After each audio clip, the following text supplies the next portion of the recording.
عليكم ورحمة الله. معاكم آلاء طارق. النهاردة هعمل لكم الأكلة اللي فعلا هتبهر أي حد. هتعمليها له، هي الحمام الكذاب. هو فعلا حمام كذاب، يعني انت لو ما قلتيش لحد ده ايه ممكن فعلا يتوقع ان هو على الأقل سمان. ميزة الأكلة دي ان هي سهلة جدا في الأكل، مشبعة جدا، مغذية طبعا.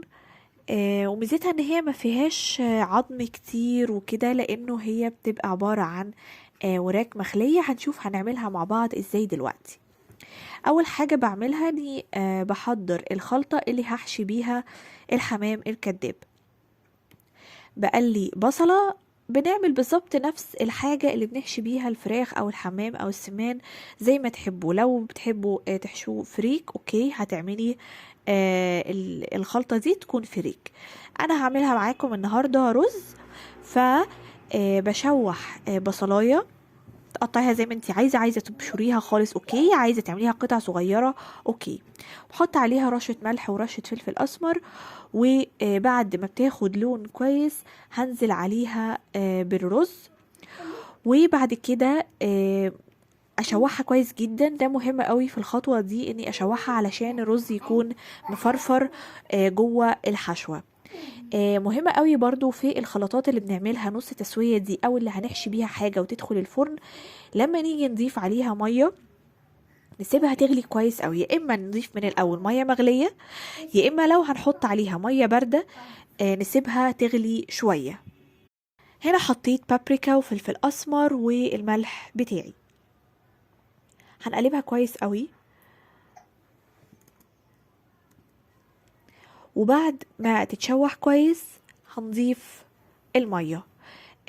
احنا هنسويها نص تسوية، مش مجرد ان انا هخليها تغلي مع المية وخلاص. هسويها نص تسوية اولا علشان اضمن سويها جوه الفرن، ان هو خلاص انا ضامنة ان الرز هيطلع مستوي. وثانيا ده هيقلل شوية الوقت اللي هحطه في الفرن. دلوقتي هضيف المية، هضيف بالظبط مية تغطي بس الرز، مش زيادة، يدوب تغطي الرز. ومجرد ما المية هتغلي هوطي النار خالص لحد ما كل المية تتشرب كويس. يعني كأني هسويه، ولكن انا ما زودتش المية زي ما انتوا شايفين، مجرد ان هي على وش الرز مش زيادة. فهياخد نص تسوية كويسة قوي، يعني هيكون نص سوا تمام. هغطي، ومجرد ما المية هتغلي هوطي النار. دلوقتي انا هغسل معاكم الوراك. هي بتكون وراك مخلية من العظم تماما. انا بجيبها من عند بتاع الفراخ، هقول له انا عايزة وراك مخلية، بس مش مخلية خالص، انا عايزاها حمام كداب. هما بيبقوا عارفين ازاي يخلوها للحمام الكداب، لان هي خلاص بقت اكلة مشهورة. بتبقى بالشكل ده بعد ما بحشيها وبقفلها. اول حاجه طبعا في تنظيف الوراك، زي تنظيف الفراخ عامه او الطيور بشكل عام، اني وقت ما بجيبها لو هسيبها في التلاجة، انا هنا كنت سايباها في الفريزر فطلعت وفكت شوية، وبعدين هضيف عليها محلول اللي مهم جدا في ازالة زفارة الطيور عامة. بعمل ايه؟ بعمل بحط عليها دقيق، اي نوع دقيق طبعا، لانه انا مش هستخدمه في عجن او حاجه، هو مجرد للتنظيف. الدقيق بيساعد قوي في انه يشيل الماده اللزجه اللي بتكون تحت جلد الفراخ. وبحط شويه خل، وبعدين بزودهم ميه. حوالي ربع كوبايه خل على الكميه اللي عندي، او يعني على كميه لو فرخه كامله بحط ربع كوبايه خل، وزيهم تقريبا دقيق. وبعدين بضيف الميه، وبسيب المحلول ده منقوع فيه الفراخ او الطيور اللي عندي لمدة ما تقلش عن نص ساعة.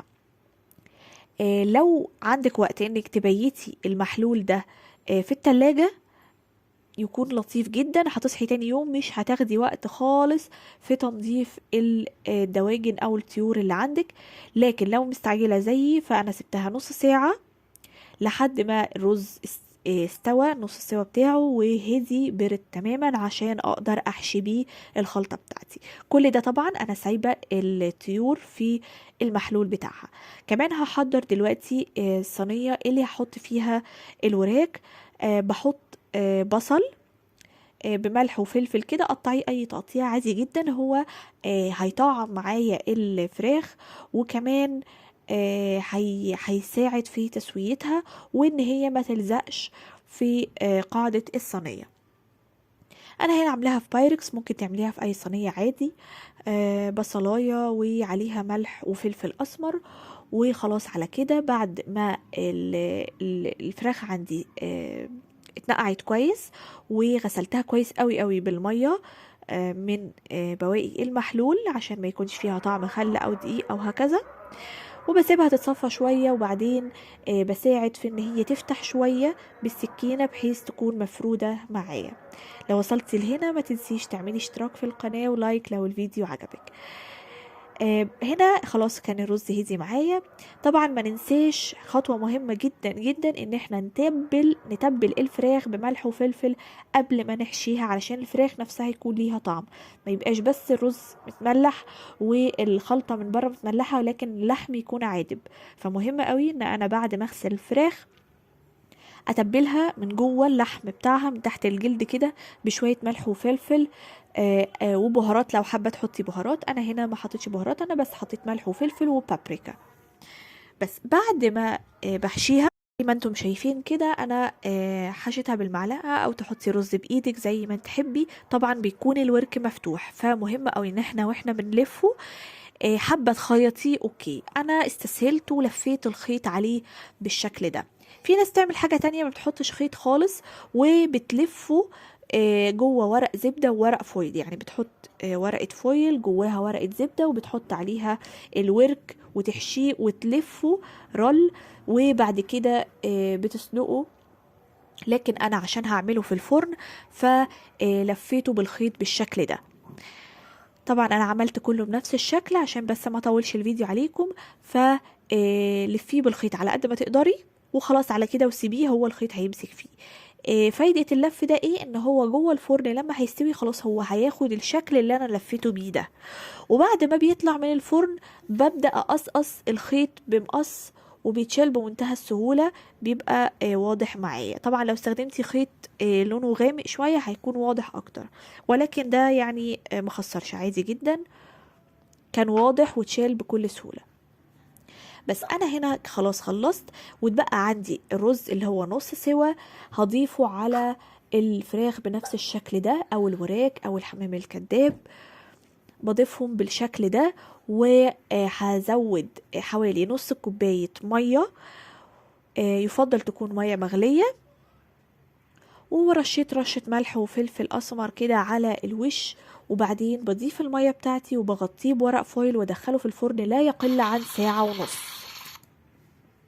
ساعة ونص علشان يستوي كويس معايا، واطمن ان هو الفراخ نفسها تكون استوت. وهي دي كانت النتيجة. بعد ما طلع من الفرن بحمره في زبدة او سمنة بلدي ياخد اللون الذهبي الجميل ده، وبيكون سهل جدا في الاكل. طبعا ما فيهوش عظم، مجرد القرقوشه الصغيره بتاعه الدبوس من تحت. حتى بيكون للاطفال سهل جدا جدا في الاكل، تقطعيه بمنتهى السهوله ويتاكلوا بالف هنا والشفا. طلع مستوي جدا جدا، والرز كمان مستوي كويس وبيكون طعم جدا. اتمنى يكون الفيديو عجبكم، فعلا الاكله دي لازم تجربوها. واشوفكم ان شاء الله الفيديو الجاي. تابعوني كل حد وتلات وخميس الساعه 6 مساء. اشوفكم الفيديو الجاي. كانت معاكم آلاء طارق، في امان الله. ما تنسوش الاشتراك في القناه وشير الفيديو لاصحابكم عشان الكل يستفيد، ولايك لو الفيديو عجبكم. سلام عليكم.